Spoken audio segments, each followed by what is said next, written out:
Hello everyone, can you all see me? And this is my first talk and I'm really nervous, so I'm literally just going to read out what I've written and hope that everyone understands me. So my name is Francesca Sargent and I'm here to represent FoAM Kernow. We're a transdisciplinary non-profit organisation based in Cornwall, involved in a breadth of projects, some of which I have to show you here.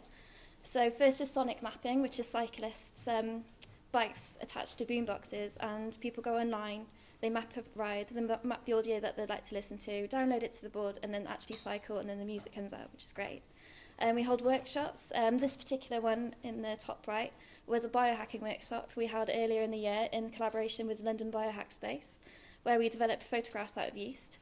More recently, we held a flavour workshop, exploring the description of taste without words, getting people to taste things and describe it and draw it and make sounds and things like that, which was really interesting. We also teach in schools in Cornwall, mainly students, but sometimes teachers as well. This is Code Club here. We explore ways to introduce children to programming, and sometimes we use Minecraft to teach children how to program, and that's received quite well. A large part of the work we do are science and research projects with an interest in citizen science. This particular example here is the butterfly mimicry game, where participants must identify the toxic butterflies from their wing pattern and kind of click on them to get rid of them. And this also kind of has a dual purpose of providing the project with data on the butterflies that are identified by the users, so it kind of feeds back that way without the participant realising. So this will bring us on to the Weaving Codes Coding Weaves project. We're also known as the Kairotic Collective, and we're funded by AHRC. We are Alex McLean from the University of Leeds. Where is he? There you are. Hi. Ellen Hullitz-Kluck from the Danish Centre for Textile Research in Copenhagen. Dave Griffiths and myself from FoAM Kernow. Emma Cocker from Nottingham Trent University, Tim Ingold from the University of Aberdeen, and Leslie Downs, who's our advisor on textile innovation, and he's woven structures for aerospace, no less, so he's pretty good. So in a nutshell, Weaving Codes considers the practices of weaving and live coding together as digital algorithmic processes beyond, but also appreciating, of course, the jacquard loom. Studying weaving and computation this way exposes early mathematical thought alongside the earliest technologies, and it also supplements our understanding of contemporary arts and crafts. So a good place to start would be weaving itself. Weaving is recognised as one of the oldest technologies, and we argue that it is the earliest digital technology. So here we don't mean digital in the way that we perceive it generally, as kind of like computer, kind of abstract, contemporarily, but as a principle spanning throughout history, dual numbers, even odd binary difference that's fundamental to weaving mathematics and computation. It all runs along the same thing. The image of pottery here is perhaps the earliest description of technology. On it we see a warp-weighted loom. For a period of time, in the instance of this painting, it was assumed that the pattern along the top was printed because it was too complex to weave at the time. However, now, through research, we understand that they were indeed woven. Initially, the bordering detail utilised tablet weaving, and then it was kind of adapted later into the warp way, into the warp-weighted loom. So the first mathematicians and technologists, therefore, were very likely to be women. In the photo below is Ellen's warp-weighted loom at the Museum of Casts and Classical Sculptures in Munich. She's been weaving this classical piece throughout the project. So, live coding.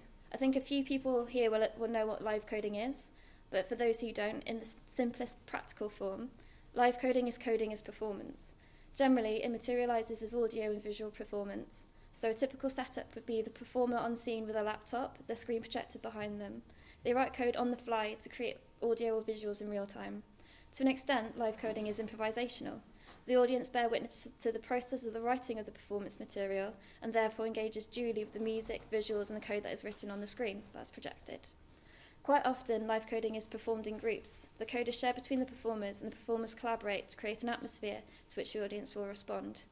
Various programming languages are utilised, manipulated and created in order to aid the temporal and time-sensitive aspect of the live coding performance, with particular languages being preferred by certain performers and groups. Live coding unravels technology as expression. As Amy Alexander has said here, live coding shows that programming is a human activity after all. We expose ourselves, our thought processes, and the technology we use as we improvise, edit and react using our intuition, knowledge and experience of the craft, much like weaving. This quote by Emma Cocker is significant in describing live coding alongside weaving. In Greek mythology, Penelope was the daughter of Icarius and wife of Odysseus. Throughout her husband's absence during the Trojan War, many men became her suitors, but to spare herself, she insisted that they wait until she has woven a shroud. So for 3 years, by day she would weave it, and by night she would unweave it. So she never gave up hope for her husband's return. So Penelope wove as a subversive act. Life coding is also subversive in itself, as we do and undo. Importantly, the process is vital. So this was my first live coding gig. By first, I mean first time watching and also first time performing. Living in Cornwall, you don't really get access to many things like that. So I was very lucky that my first time was to jam with Dave Griffiths and with Federica Rubin. I guess this was an early induction to the project, and I found that collaborating and reacting, making small changes to my code, writing things, deleting them, quitting the whole sketch and starting again, I started really understanding programming as performance. Live coding moved programming from my isolated headspace into a collaborative atmosphere, while still being the direct extension of myself and how I perceive the musical visuals, my perception of the developing audio and visuals, and how they should change whilst reacting to other collaborators in the performance. So to summarise so far, ancient weaving looms can be considered as early digital technology. Within weaving, there is the concept of the kairos as a timely action, referring to the point in the weave in which the weft is made and the shed is provided, complementing the timely nature of live coding.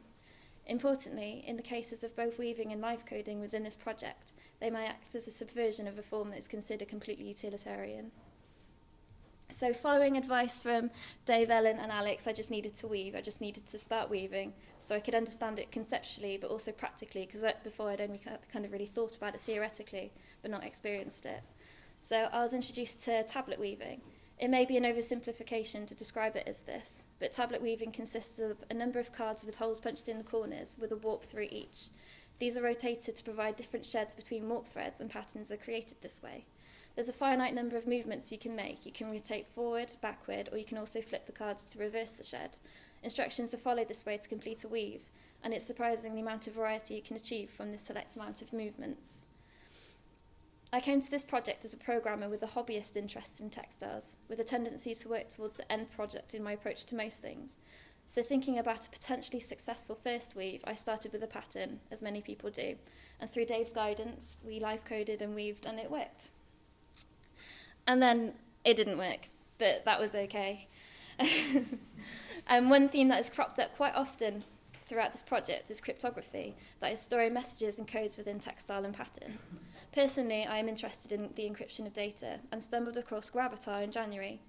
Generally, images are created from the hash of your email address. The examples here are shown a monster ID, a retro image, a monster ID, and an identicon, and they kind of, once you register, they follow you around the internet pretty much.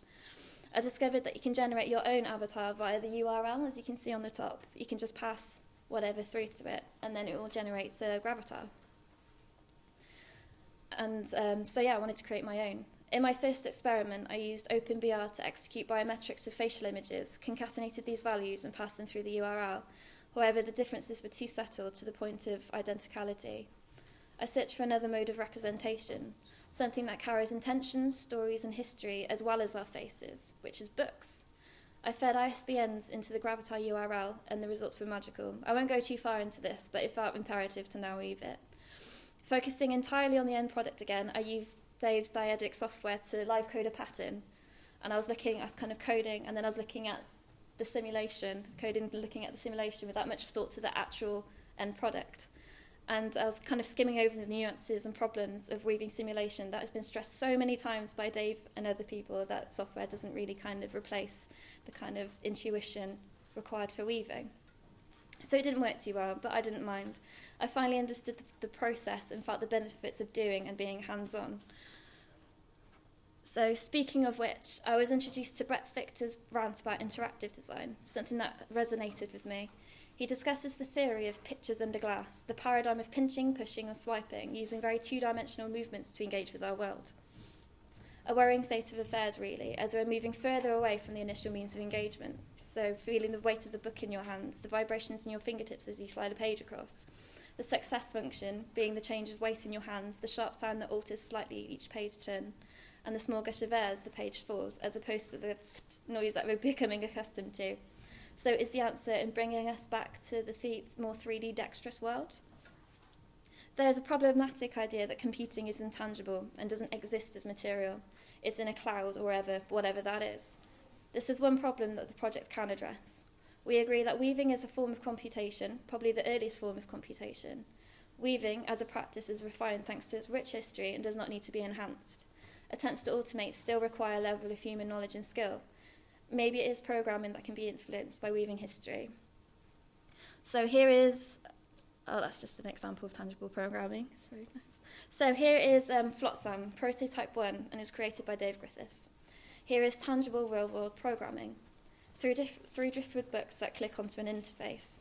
It was used for early weaving simulation, but was also incredibly flexible and that could be used for other purposes, such as live coding or controlling Minecraft. In the weave example, the coloured counters represent pink and blue colour threads, and the chalk determines the weight of the thread. In general, FoAM had no strict purpose, and through testing and user engagements, it became apparent that although some processes need improving, tangible programming was an exciting way to go in. This brings us to the pattern matrix, which is here.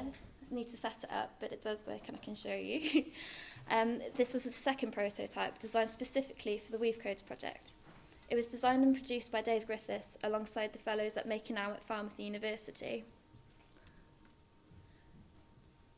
We decided that magnets would be a cost-effective approach to make the structure more portable and user-friendly, whilst not abstracting the technology too much. We still wanted the technology to be understandable, something that we can explain, something that isn't magic. On the main frame, Hall effect sensors are used to detect the presence and polarity of magnetised counters, leading both to an easier way of engaging the counters with the sensor, as well as a haptic response, which is the snap of the magnets, and extensibility and visual representation of the polarity and duality via the counters. So this provides a 3D weaving simulation through here, using live coding languages that weaves continuously as the user interacts with the structure, and weaving at the top alongside sonification running on a Raspberry Pi. The pattern matrix describes the relationship between colour and structure and pattern formation, and I've brought it along with me today. We took the pattern matrix to Miners Court in Redruth, Wyn Cornwall, with the Future Thinking for Social Living organisation. Miners Court is a supported accommodation that focuses on caring for people with dementia. We ran workshops within the home to engage residents with craft, weaving and technology. Pictured here is a member of staff experiencing the pattern matrix. Recently, and I didn't go, but I'm sure that Alex can talk about it if you wanted to, it made an appearance within Ellen's exhibition in the Museum of Casts and Classical Sculptures in Munich, which provides new perspectives on connections between modern digital technology and ancient weaving.